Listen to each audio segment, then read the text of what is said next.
The Pony Express was the Old West's equivalent of modern-day delivery services like Amazon, FedEx, or UPS. Take your pick. Unlike today's rapid one-day shipping, though, the horseback riders of this iconic mail service couldn't promise such swift results. Yet what they achieved was groundbreaking for their time. Officially called the Central Overland, California, and Pikes Peak Express Company, the Pony Express began operations on April 3, 1860. Its primary mission was to carry mail by horseback across a nearly 2,000-mile route from St. Joseph, Missouri to Sacramento, California. Joseph, Missouri to Sacramento, California.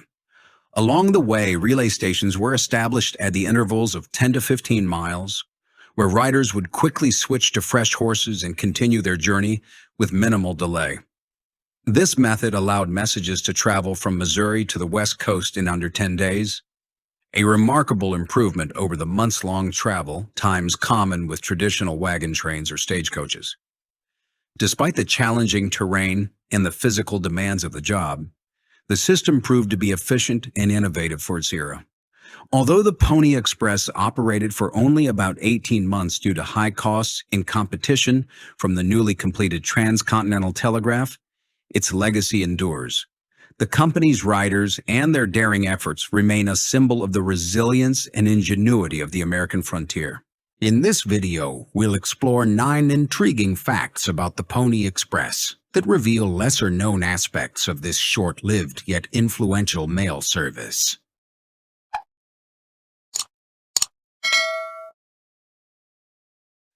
Done in by the telegraph. The true competition for the Pony Express didn't come from other overland mail systems, but from the rapid advancement of technology. Despite its high costs and the financial strain it placed on its owners, the Pony Express managed to stay operational for about a year and a half simply because there were no viable alternatives. Riders, horses, and relay stations had been the backbone of mail delivery across the American West, but they could not compete with the technological revolution that was about to unfold. The tipping point came on October 24th, 1861, when Western Union successfully completed the first transcontinental telegraph line, linking the eastern and western United States. The new telegraph network, which connected coast to coast, revolutionized communication by enabling messages to be sent much faster and far more cheaply than the costly and time-consuming Pony Express. The shift from physical mail delivery on horseback to instantaneous electronic communication marked a significant turning point in history.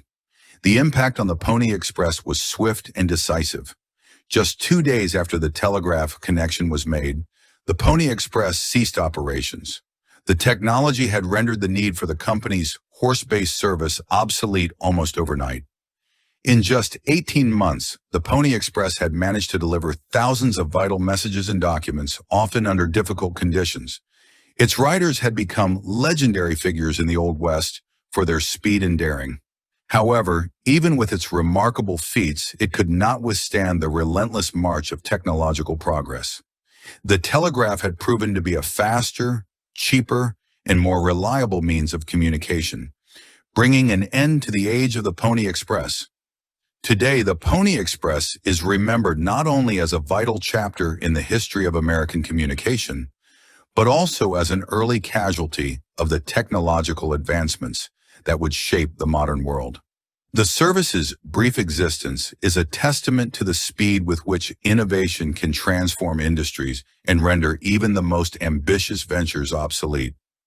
Despite its relatively short run, the Pony Express remains one of the most iconic and romanticized symbols of the Old West.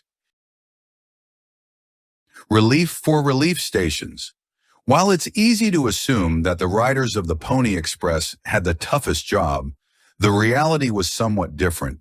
In fact, those working at the relief stations, taking care of the horses and maintaining the facilities, often faced more dangerous situations.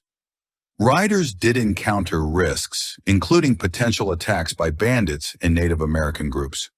However, they had the advantage of speed, traveling on fast horses that could, in theory, outrun danger.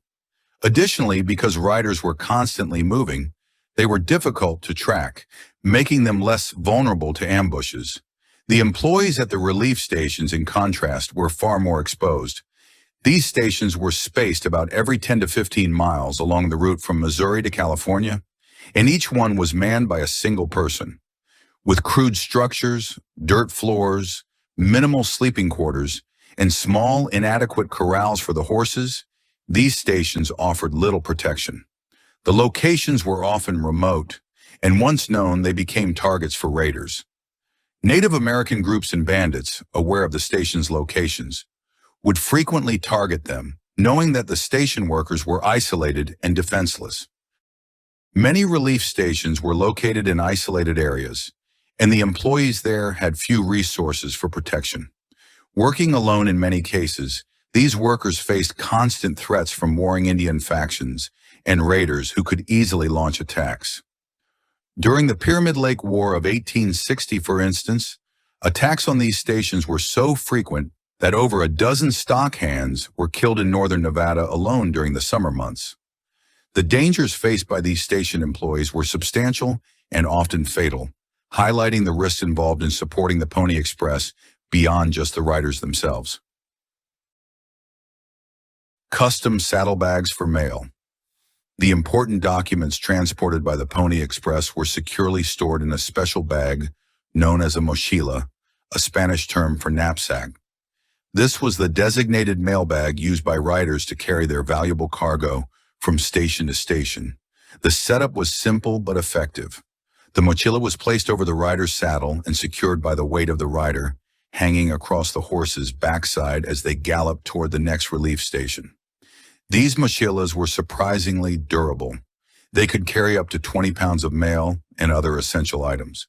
Additionally, each mochila contained a time card, which the rider would stamp at each stop to track their progress and ensure they were staying on schedule. To prevent theft, the mochilas were also padlocked, ensuring that no one could tamper with the contents during the journey. Upon reaching the next station, the rider would dismount, remove the mochila, and quickly mount a fresh horse. In many cases, the entire exchange could be done in under 2 minutes. While this may seem slow by today's standards, the speed and efficiency of these quick transitions were remarkable for the 1860s, helping the Pony Express deliver its mail at a pace never before seen. Go really, really fast. If you're calculating Pony Bob Haslam's remarkable pace during his 40-hour journey, you're not alone. But Pony Bob wasn't the only rider with a knack for speed. In the mid-19th century, the standard overland mail routes to California were notoriously slow. The average journey across the frontier took about 25 days. If you had even less urgency, you could send mail by ship, a process that took several months. The Pony Express, by contrast, became the 19th century equivalent of expedited delivery, offering a groundbreaking alternative for its time. The company established nearly 200 relief stations strategically scattered across the frontier. These posts stretched from Missouri through Kansas, Nebraska, Colorado, Wyoming, Utah, Nevada, and all the way to California. The stations were spaced just a few miles apart, allowing riders to switch to fresh horses regularly. This approach maintained the lightning-fast pace that the Pony Express promised to its customers. Typically, a rider would cover a route of 75 to 100 miles, switching horses every few stops. After that, another rider would take over, ensuring the mail never slowed. On each full trip across the plains and rugged mountain terrain, approximately 75 horses were used. Compared to the sluggish overland mail routes of the era, the Pony Express was a marvel. This efficient system significantly reduced mail delivery times. What once took weeks could now be completed in a fraction of the time, sometimes as little as a third of the usual duration. One record-breaking run came in March 1861, when Abraham Lincoln's inaugural address was delivered from Missouri to California in just 7 days and 17 hours, showcasing the Pony Express's unmatched speed and reliability. Special deliveries only. As fascinating as the Pony Express was, its greatest challenge lay in its costs. It was an extraordinarily expensive service. Even with partial subsidies and a valiant effort to succeed, the company struggled to remain profitable. Its failure to secure a comprehensive government contract for mail delivery only added to its financial woes. The arduous nature of its operations, involving long routes, risks to riders and horses, and the upkeep of numerous rest stations, made it an exceptionally high-cost venture. Because of these expenses, the Pony Express was not a service for everyday mail. In fact, very few ordinary people used it to send letters or packages. The pricing was prohibitively high. When the service launched, it charged $5 to deliver just a half ounce of mail, a hefty sum at the time, equivalent to nearly $150 in today's currency. Imagine spending that much to send a single letter. Over time, the price dropped to $1 for the same weight. While this was more affordable, it still translated to about $30 in today's money, a steep price for most. As a result, the average person rarely had the means to use the Pony Express. Instead, the service primarily catered to transporting critical government correspondence, important business documents, and key newspaper reports. To minimize costs, these items were typically written or printed on ultra-thin paper, often almost transparent, to reduce weight as much as possible. Every ounce mattered in keeping the journey manageable for the horses and profitable for the business. Despite its legendary status, the Pony Express was more a courier for vital communications than a mail service for the masses. Ride really, really hard. In May 1860, just weeks after the Pony Express began operations, one of its most iconic riders etched his name into history. Robert "Pony Bob" Haslam, a 20-year-old employee, was assigned to a relatively routine 75-mile route from Friday Station to Buckland Station in northern Nevada. It was a path he had traversed many times before.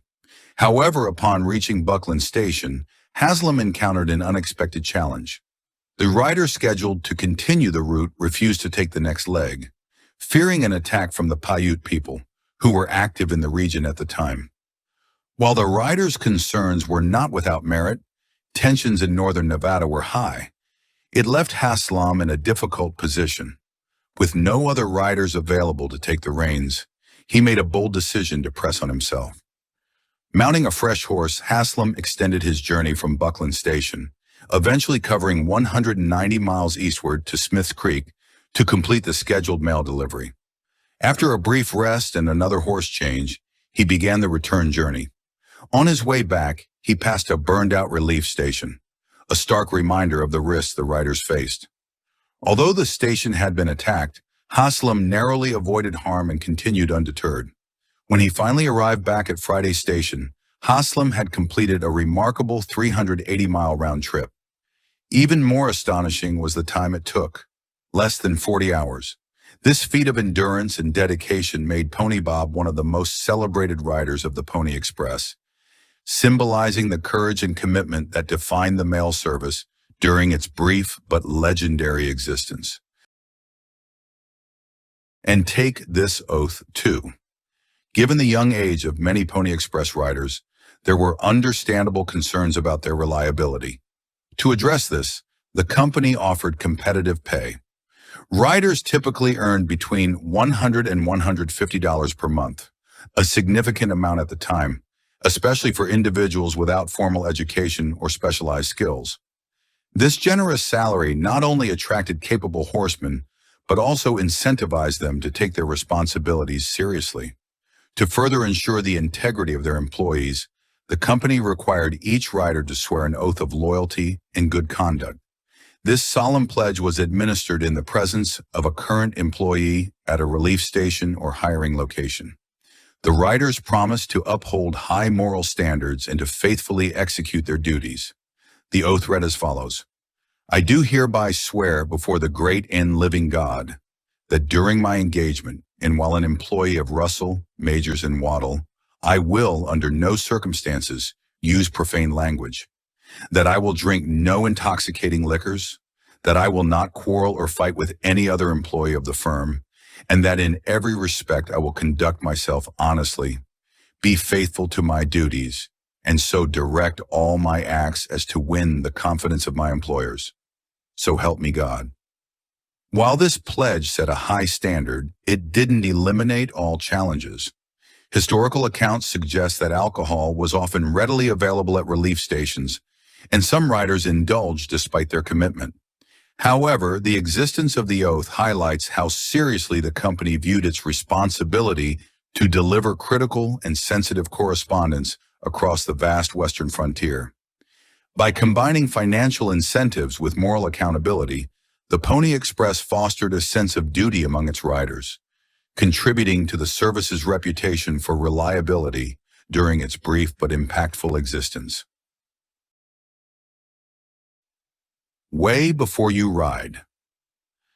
Speed was the top priority for the Pony Express, and achieving it required both swift horses and efficient routes. To maintain their advantage, the company imposed strict guidelines on the riders they hired. One critical rule was a weight limit, designed to ensure that the horses could travel quickly over long distances without being overburdened. Excess weight could slow down a horse, cause it to tire more quickly, and even lead to injury, all of which would undermine the company's goal of rapid delivery. To address this, the Pony Express set a strict weight limit of 125 pounds for riders. Prospective horsemen had to weigh in before being hired to ensure they met this requirement. If a rider grew too heavy, they were often replaced by lighter candidates, ensuring the horses could maintain their speed and endurance. Interestingly, many Pony Express riders were teenagers. While Buffalo Bill Cody likely did not ride for the company at 14, as discussed earlier, it was not uncommon for boys of that age to be employed. Their light weight made them ideal candidates for the job. For these young riders, the work offered not only an adventure, but also a significant income, making it an attractive opportunity despite the challenges. This combination of lightweight riders and speedy horses allowed the Pony Express to excel in its mission of delivering mail swiftly and reliably across the vast distances of the American West. Forget about Buffalo Bill. William Buffalo Bill. Cody famously claimed in his later years that he had worked as a Pony Express rider at the age of 14. While this assertion is intriguing, it raises skepticism due to the significant physical and logistical demands placed on the riders. Cody was undoubtedly a skilled horseman, which might have made such a role possible. However, he was also a master showman and storyteller, known for embellishing his life's adventures. Historians have since challenged his claims, particularly his story of completing a record-breaking 384-mile ride in a single journey. While a rider did achieve a similar feat of covering 380 miles in less than 48 hours, that individual was not Cody. There are no official records from the Pony Express owners to support Cody's involvement as a mail carrier. Furthermore, historical documents show that Cody was attending school in Kansas during the Pony Express's brief operational period. It is highly improbable that he managed to leave school and take on the physically grueling and time-intensive responsibilities of the job. Despite the doubts surrounding his direct involvement, Cody played an important role in preserving the legacy of the Pony Express. Through his traveling Wild West shows, he popularized stories of the daring riders and their exploits. His performances captivated audiences well into the 20th century, embedding the Pony Express in American folklore. Although Cody likely wasn't one of its riders in 1860, his efforts to celebrate and mythologize the Pony Express helped ensure its place in history. For that, he remains a key figure in keeping the memory of this iconic mail service alive for generations. Please like and share if you find the video content interesting and useful. Don't forget to subscribe to the channel and comment below so as not to miss the upcoming interesting videos. Thanks for watching.